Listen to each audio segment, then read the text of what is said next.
What's going on, everybody? Shantae Darby here, and welcome to the Black Couch. And today we're going to be talking about reading.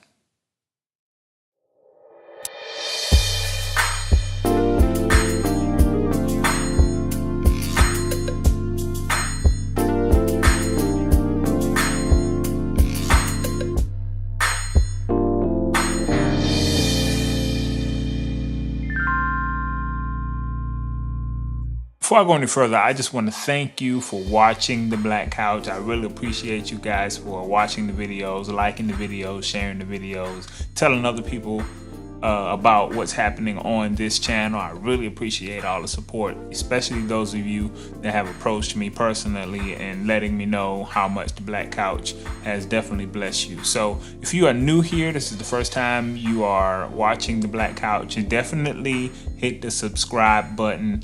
So you'll be notified every Tuesday at 12 o'clock when a new Black Couch airs. All right, cool. So let's get into the material for the day. So today we're talking about reading. Now, I'm going to be honest with you. I don't really like reading that much.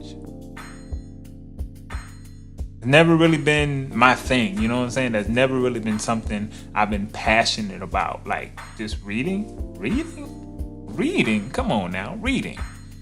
You know, I'm a music guy. I like playing music. I don't play a lot of sports, but I actually like sports. I like watching it. Football was my thing. I like playing football. I like being outside, running around, building stuff.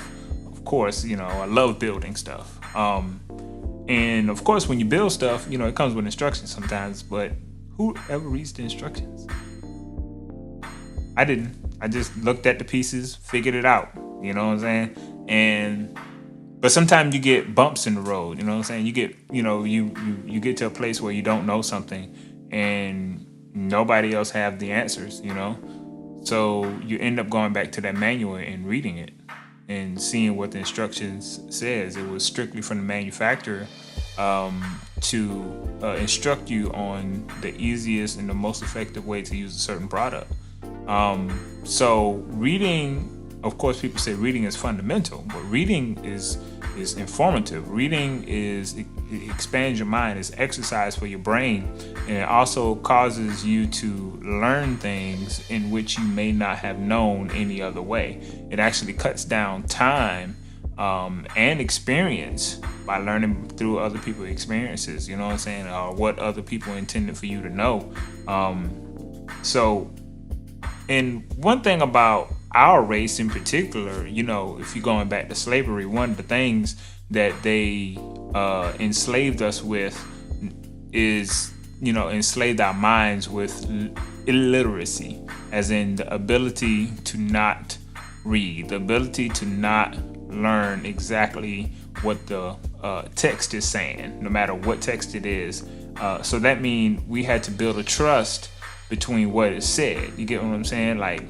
And it didn't allow us to expand our minds and think about, different ways of communicating with each other to try to get us out of certain situations. A lot of the things that we do could be just misinformed information, misinformation, So reading is definitely very influential. And I made a post on Instagram, and I think I forwarded it to Facebook, about some books that heavily influenced my life, and I'm going to share them with you today. Some of these books and why they have heavily influenced my life. So these books is not in a specific order, but I will try to explain them and how they, have impacted my life. And I suggest you pick up the same or similar reading material. Yeah. So let's start with the first one. These two. We have Dream Giver and Purpose Driven Life. I think either one of them, I might have read these around the same time.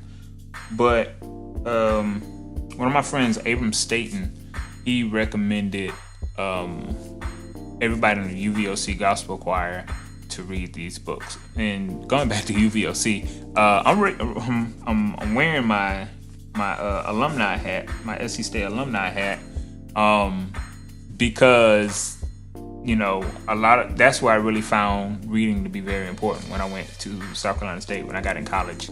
Of course, I had to read in high school. It was mandatory. It was required. And we read good books like The Bluest Eye. We read Fences. A lot of British literature, and stuff. I was introduced to a lot of great literature in high school, but that was mandatory. These books I'm about to show you were mandatory. They were like self-inflicted books that really influenced my life, and I bought them and I read them. So my value for reading came in college. So I'm going to talk about this one. This is The Dream Giver by Bruce Wilkinson. And this book is really about finding your purpose and reaching within yourself to, kind of know who you are and getting through obstacles. There's many different obstacles that cause us not to walk in our purpose or cause us not to do what we're called to do. And this is not strictly, this is more practical. This is very practical. And it actually teaches you, the first half of the book teaches you almost like how Jesus teach in his parables. He used stories. And the first half of the book is stories, different situations that happen to the main character. What was the main character name? Rouse. So Ordinary. That's dude's name.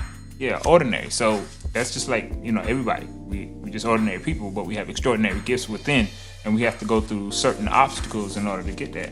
And in this one, I'm not gonna go too deep into it, but I'm just kind of give you some of the content. So it was like chapter 1, Ordinary embraces his big dream. So that's, embracing what we have. The second one is leaving the comfort zone. Third chapter is meeting bullies in Borderland. Fourth chapter, enter Wasteland. Find sanctuary. Reaches Valley of Giants.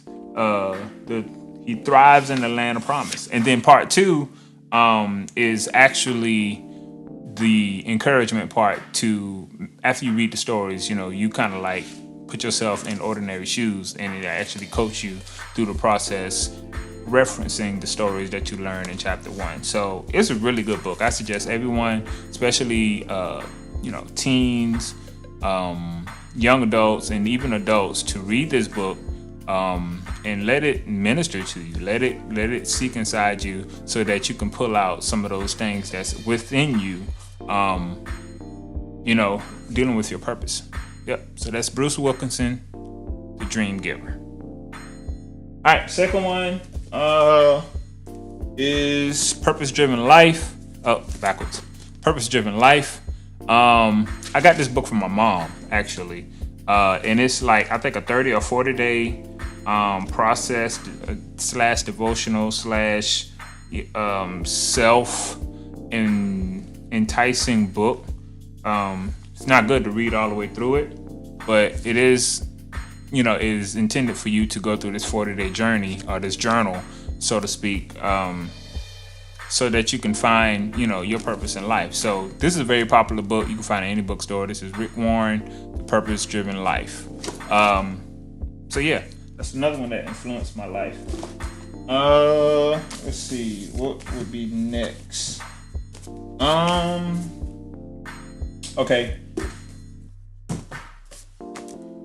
Okay, this one I want to talk about. You might not find in stores, but when I met my wife, when we were dating, I think, when we started to get serious about dating, about 5 years ago.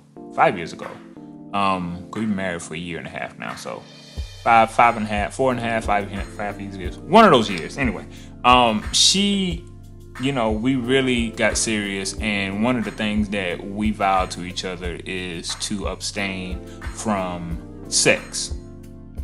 Very important. Why? Because number one, I'm just be real. Didn't want to get pregnant. A lot of my friends, I don't think her friends had any of those issues, but a lot of my friends find themselves being fathers early, in college, and are either going through that whole thing of not knowing whether you're going to be a father or not, or trying to figure out, okay, are we going to have the baby or keep the baby? This is before like I really got serious about Christ, but this was in that transition where like Christ was being more real to me. I always knew Christ. I always knew who God was, went to church all my life, but there was a certain encounter I had once I got on my own, out of my parents' house, and like really life started beating me up. You know what I'm saying? Going through college, experiencing a lot of things, and where I find my manhood and find my spirituality. These were some of the principles that I had, especially during the time when I was looking for a mate. I was really serious about what I want in life. That's why I was reading these purpose books, and this book right here really it came in our lives because me and Des we went to a purity conference right outside of Spartanburg, and in the purity conference, one of the panelists was the author for this book is Deanna Hobbs. And she wrote this book, The New A-List, Abstinence Make the Heart Grow Fonder. Right, focus, there you go. The New A-List, Abstinence Makes the Heart Grow Fonder.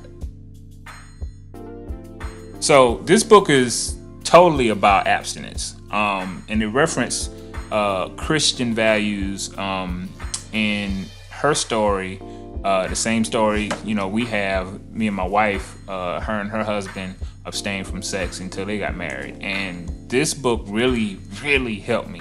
I think I read this book in 2 days. Now I just told you I don't like reading, but in 2 to 3 days I really enjoyed this book and how she was so transparent in this book. It really helped me, and it helped me and my wife to realize that we weren't the only one. This is not something that was not obtainable. So for those of you that are single, abstinence is the way to go. I'm telling you, number one, it avoids a lot of problems. Sex comes with a lot of emotions, and it comes with ties. It's more emotional than physical. Really, it is. So you have to be careful who you tie your life with, and the delayed gratification of the flesh have more benefits in the end once you make it past a righteous place. Not only that, sexual immorality is sin, but sin grows in you. So you want to abstain from anything that's going to, tempt you in being in a sexual relationship with someone that's other than your spouse. So I suggest singles definitely get this book. I want to think it's on Amazon, but it's The New A-List by Deanna Hobbs. Really helped me out, and I passed this book to somebody else. All right. Next one.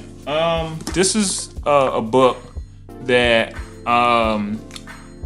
if you are a musician, I suggest you to, study your history about, especially music producers.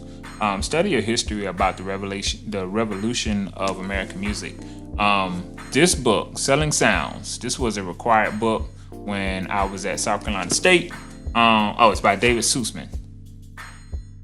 Selling Sounds. Now this goes through the history of how music was evolved throughout the years, as music on paper, as in like the different types of music, classical music, the Baroque style, the Romantic style. It doesn't get into those, but it starts in the early 1900s of American music and how it evolved from music being on paper, going out to see theaters and going out to the music halls to hear music, to player pianos, where there was a piano in every home. That was like a piece of furniture in everybody's home, and a lot of people read music. So it talked about the sales of music, how you sell music during that time, and then that the evolution of it went to the phonogram, or what we commonly known as what you call those things, record players. But before they were the phonograph, and it talks about how you move from selling music halls out to now music was in every home, and now then after the phonogram, music went to digital formats, where now it's selling CDs instead of records, and now it goes from selling CDs to selling digital copies, and all the laws that went into that. And it's like a really enlightened book for those of you that's in the music industry. It doesn't talk about how the music industry works today, but what it does, it gives you a history of how things are evolving and changing. And if you understand how things evolve and change, it makes you more aware of how this industry works and how it's working now. You get what I'm saying? So yeah, it's a really good book. Dope.